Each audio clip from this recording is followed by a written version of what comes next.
Revelation 4497. From the 27th of November 1948. Research-wise, spiritual territory cannot be fathomed. No spiritual field is accessible to you in terms of research, and it will be a futile effort to get a true picture of what is beyond the earthly. Research-wise, you can certainly solve all earthly problems and also obtain evidence for the correctness of your results, yet you will never succeed in providing evidence for spiritual assertions, and consequently you will also never be able to represent the truth of them as long as you have not penetrated areas on the path of faith and love which are otherwise closed to you.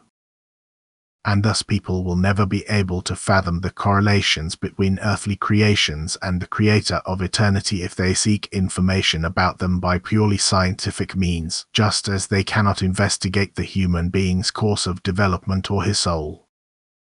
They can only surmise and, according to their spiritual attitude, be more or less close to the truth.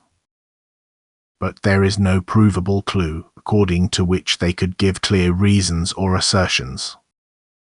This is a special knowledge which is imparted by God to those people who are in contact with Him through profound faith and active neighborly love. It is a knowledge which can only be imparted to the human being in a certain degree of maturity and which has nothing to do with intellectual activity, which is therefore not gained through research but requires a self-forming towards perfection, although the intellect then also has to become active in order to utilize the gained knowledge correctly. The meaning and purpose of creation, the meaning and purpose of earthly life cannot be grasped with mere intellectual thought, and the greatest erudition is not able to approximately see through God's plans, His wisdom and His love, whereas God allows the believing, devoted human being who submits to His will to gain insight and also gives him the ability to understand the divine plan. But then it is not the intellect but the heart which gains insight into God's reign and activity, and therefore the earthly researcher first has to shape his heart such that it sensitively recognizes the truth, that it thus receives knowledge without intellectual activity which cannot be proven at all but which is nevertheless recognized as truth and may also be represented, because with truth the human being also gains the complete conviction to stand in truth.